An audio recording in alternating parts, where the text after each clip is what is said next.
Assalamualaikum warahmatullahi wabarakatuh. Kembali lagi di channel Marsa Subiakto. Pada kesempatan kali ini kita kembali akan bahas hal yang berkaitan dengan seleksi calon aparatur sipil negara di tahun 2021 ini. Kali ini kita beralih ke seleksi pegawai pemerintah dengan perjanjian kerja atau P3K.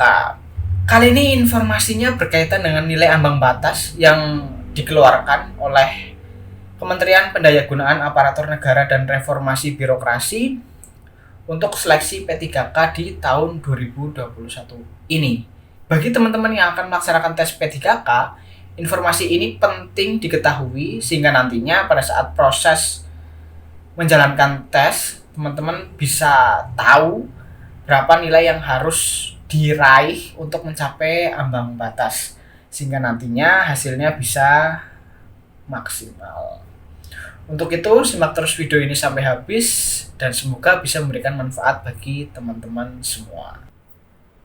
Oke, bismillahirrahmanirrahim. Langsung saja kita mulai. Kali ini pembahasannya berkaitan dengan seleksi calon pegawai pemerintah dengan perjanjian kerja. Kali ini kita bahas nilai ambang batas untuk seleksi kompetensi P3K. Nilai ambang batas untuk seleksi kompetensi P3K ini sudah dikeluarkan oleh Kementerian Pan-RB dan ditandatangani oleh Menteri Pan-RB Cahyokumolo pada tanggal 1 September 2021. Dan saya yakin sudah banyak teman-teman yang tahu, terutama teman-teman yang sudah menjalankan tes seleksi P3K ini. Tetapi tidak ada salahnya kita ulang kembali apa isi dari keputusan Menteri Pendayagunaan Aparatur Negara dan Reformasi Birokrasi nomor 1128 tahun 2021 ini.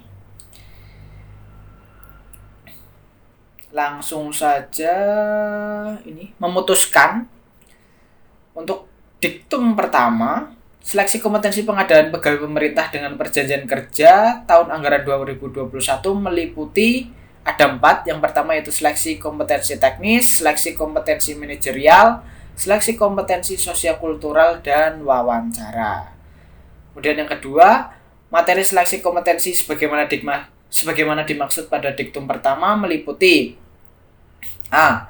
Materi kompetensi teknis bertujuan untuk menilai penguasaan pengetahuan, keterampilan, dan sikap perilaku yang dapat diamati, diukur, dan dikembangkan dengan yang spesifik berkaitan dengan bidang teknis jabatan. Jadi untuk materi kompetensi teknis ini sepertinya sesuai dengan jabatan yang dilamar. Semisal melamar untuk jabatan perawat, pasti soalnya berkaitan dengan keperawatan. Lanjut, materi kompetensi manajerial bertujuan untuk menilai penguasaan pengetahuan, keterampilan, dan sikap perilaku dalam berorganisasi yang dapat diamati, diukur, dan dikembangkan terkait dengan integritas, kerjasama, komunikasi, orientasi pada hasil, pelayanan publik, pengembangan diri dan orang lain, mengelola perubahan, dan pengambilan keputusan. Ini materi kompetensi manajerial mungkin hampir sama dengan tes karakteristik pribadi pada SKD CPNS. Kemudian materi kompetensi sosiokultural bertujuan untuk menilai penguasaan pengetahuan, keterampilan, dan sikap perilaku yang dapat diamati, diukur, dan dikembangkan terkait dengan pengalaman berinteraksi dengan masyarakat majemuk dalam hal agama, suku dan budaya, perilaku, wawasan kebangsaan, etika, nilai-nilai, moral, emosi, dan prinsip yang harus dipenuhi setiap pemegang jabatan untuk memperoleh hasil kerja sesuai dengan peran, fungsi, dan jabatan dalam peran pemangku jabatan sebagai perangkat bangsa yang memiliki kepekaan terhadap perbedaan budaya, kemampuan berhubungan sosial, kepekaan terhadap konflik, dan empati. Ini mungkin perpaduan antara TWK dan TKP di tes seleksi kompetensi dasar CPNS. Kemudian yang terakhir, yang D, wawancara bertujuan untuk menilai integritas dan moralitas. Kemudian ketiga, nilai ambang batas seleksi kompetensi sebagaimana dimaksud pada diktum pertama.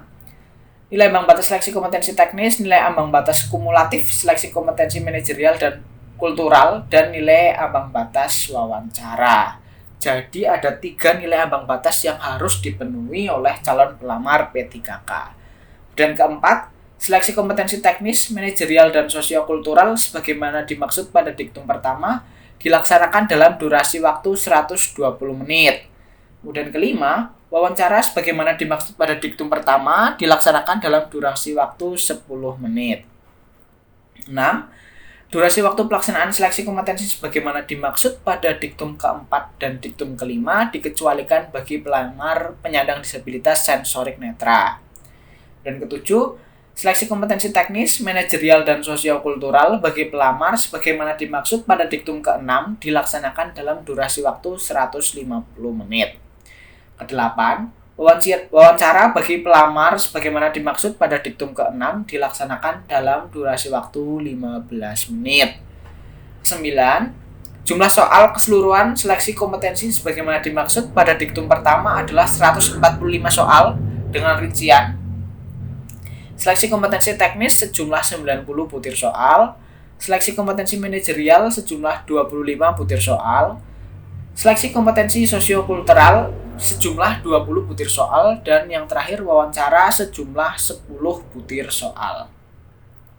Ke-10, pembobotan nilai untuk materi soal seleksi kompetensi sebagaimana tersebut pada diktum pertama, yaitu untuk materi soal seleksi kompetensi teknis, bobot jawaban benar bernilai 5 dan salah atau tidak menjawab bernilai 0. Ini sama dengan seleksi kompetensi dasar CPNS. Kemudian, untuk materi soal seleksi kompetensi manajerial, bobot jawaban benar paling rendah 1 dan nilai paling tinggi 4 serta tidak menjawab bernilai 0. Ini hampir sama dengan soal TKP pada SKD CPNS. Tapi kalau soal TKP nilai maksimalnya ada 5. Kemudian C, untuk materi soal seleksi kompetensi sosiokultural, bobot jawaban benar paling rendah 1 dan nilai paling tinggi 5 serta tidak menjawab bernilai 0. Nah, ini materi soal seleksi kompetensi sosial kultural ini sama dengan TKP pada SKD CPNS. Untuk materi soal wawancara, bobot jawaban benar paling rendah 1 dan paling tinggi 4 serta tidak menjawab bernilai 0. Ke-11, ini nilai kumulatif paling tinggi untuk seleksi kompetensi sebagaimana dimaksud pada diktum pertama adalah 690 dengan rincian 450 untuk seleksi kompetensi teknis, 200 untuk seleksi kompetensi manajerial dan sosial kultural, 40 untuk wawancara. 12. Nilai ambang batas seleksi kompetensi sebagaimana dimaksud pada diktum pertama adalah nilai minimal yang harus dipenuhi oleh setiap peserta seleksi.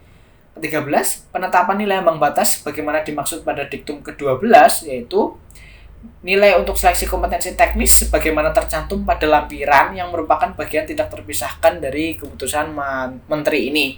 Jadi nanti di bawah ada lampiran nilai ambang batas untuk seleksi kompetensi teknis. Kemudian 130 untuk seleksi kompetensi manajerial dan sosial kultural, dan 24 untuk wawancara. Kemudian surat keputusan ini sudah ditandatangani oleh Menteri Pan-RB Cahyokumolo pada tanggal 1 September 2021. Ini lampirannya. Di sini ada nilai ambang batas untuk seleksi kompetensi teknis. Teman-teman bisa cari sendiri informasinya. Berbeda-beda antara jabatan fungsional yang satu dengan yang lain.